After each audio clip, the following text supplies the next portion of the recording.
Welcome back to another section of the Planet Zoo scenario series, this time a continuation of the Maple Leaf Wildlife Park scenario. Previously we worked on the lemurs, the peafowl and the Nyala. This time we are going to be doing something a little bit different. I mentioned in one of my earlier videos on it that I had always started this one strong, putting in some carnivorous animals, typically wolves, and I didn't want to make that mistake this time and go bankrupt. We'll see how that goes later on in this video, but I did decide to go for wolves now. Now, you see, I had some difficulty kind of setting up what I wanted to do. I tried making a one-sided habitat to begin with, and then it just didn't seem big enough. I had a look through the Zoopedia for the timber wolf, and if you look there, I keep going back and checking, they need quite a bit of space. And I wanted to make sure that they would have that space to roam free, and I'd also wanted to provide something that looked interesting. I don't want it to just be, you know, a same old boring habitat. I wanted to make sure that it had a little bit of interest to it. So I thought having a walkway that goes over the top would be a wonderful idea, and giving the guests a little space to also walk through something so that they're able to see the wolves up close. Now, I'll show you a video of the completed habitat at the end. I actually go into a little bit more detail with the habitat than I show in this video. But first things first, I wanted to make sure that I had a nice surrounding barrier for this habitat. So I've gone around and I've started placing some tiger and temperate. I believe that maybe these are the temperate rocks or the tiger rocks, I'm unsure. It looks like tiger, so I've gone and placed some tiger rocks around the edge here, and then I've used temperate rocks lower down to kind of build into it. Now, I wanted to try and make the rocks look natural here. It's a little bit difficult, and I keep looking at reference images of other ones that I've made to see exactly how I've done it. And I've gone around the outside to make sure that the wolves have nowhere that they can just slip off down the cliff there. Now, timber wolves, as they are known in the game, are just grey wolves, and they can be found in so many different places. So they can be found in taiga, tundra, grassland, desert, all of these different places. I decided, because we're in Maple Leaf Wildlife Park, I would go for a more kind of taiga feel to it. So colder, not, you know, tundra, not like just pure snowy plains, but I did want to make it feel a little bit more frosty. Especially as we're going up this hill, kind of getting into the heights of the hills. A lot of this wolf habitat is just working with rocks. I knew that it would be, and I kind of wanted to take this slightly shorter section of the scenario series to show you just how many rocks I place. I even speed up these videos considerably to reduce the amount of time you're just seeing me place rocks. Even still, it goes on for a long while. You can see here that I have the idea of making a wolf cave, and I really wanted to do it justice. So a wolf cave underneath where the people are walking can give guests this kind of idea that they are getting involved in the habitat, whilst it also provides some security and some privacy for the wolves. There's no chance that the guests are able to view them there without the habitat web camera, which I do put in later. But I wanted to make sure that they had this area that they could view themselves as being private.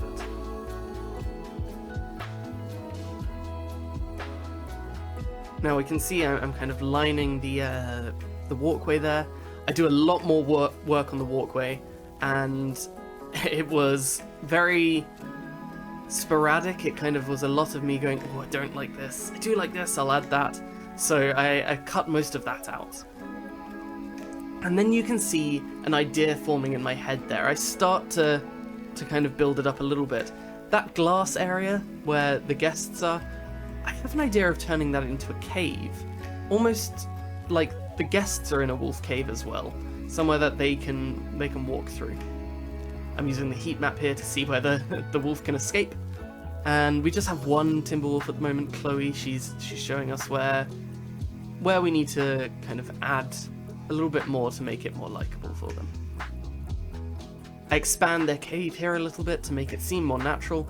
I didn't want it just to be the walkway, I did want it to kind of jut out a little bit. And that gives me a little bit of space to work with decoration as well. Then over here, I realised that a lot of what makes a habitat look interesting is having rocks inside as well, rather than just as the border. Obviously, you're going to find rocks in normal habitats, so kind of making sure I incorporate that into my builds is a really, really good idea. So I've gone here and I've tried to create a platform for the wolves, somewhere that they can climb onto and look out across their habitat and see what they've got around them. I thought it would be a perfect position to put their food as well, so that they have that elevated vantage point. And here I go again, kind of starting to make adjustments to the cave area where the guests will walk through. A lot of this build is making sure that there is no long grass. The wolves do not like long grass in comparison to other things. It's mainly dirt and rock, and I have a lot of that to add here. I make sure that I go around pretty much every single rock that I've placed, and I make it rough rock. I feel like that adds a real nice texture to the build that would be missing otherwise. Having that kind of built up, the rocks go into the landscape more than just, oh, it's a rock on its own. So I'm going around the edge there. And you can see that they seem to like their hard shelter, but look at that long grass meter. They were not pleased about that.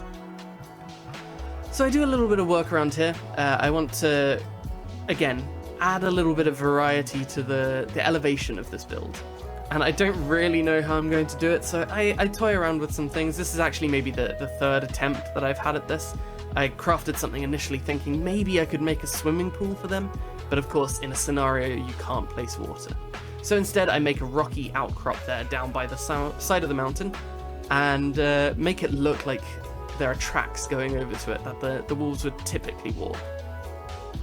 Again, I will absolutely show you how I develop this later, but there is a water pipe nearby and also some more food up on that rocky outcrop. Really, really perfect to give them that elevation that they need to make it look like they're kind of proud and lording over their habitat. So I'm just cutting down on the grass once more.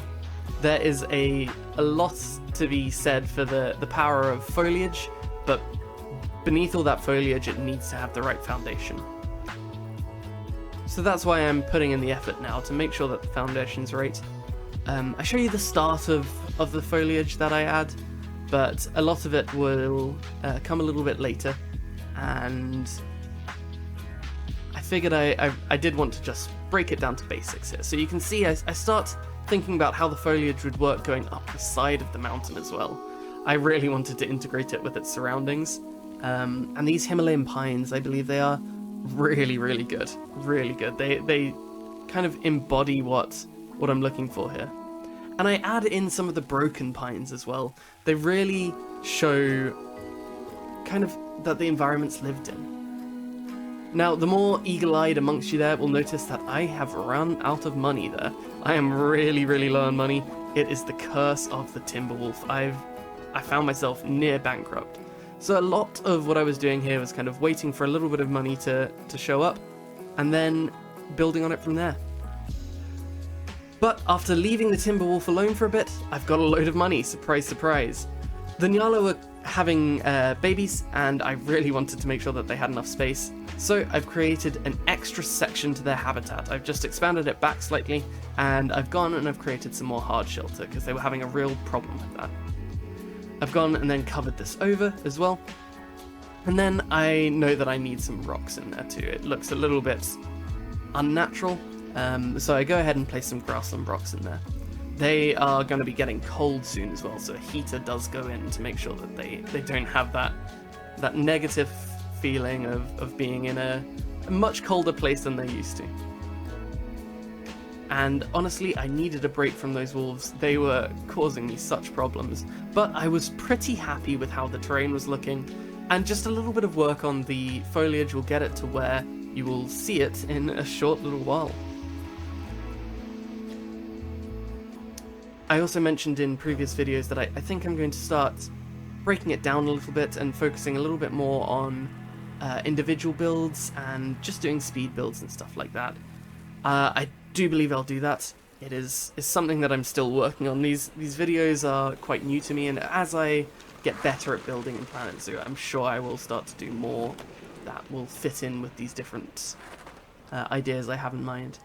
I still like the buffalo grass there, giving it a little bit more character to the habitat, but I'm really pleased with how that's actually worked out. Again, making it look a bit more natural, but we'll go and see the wolves now.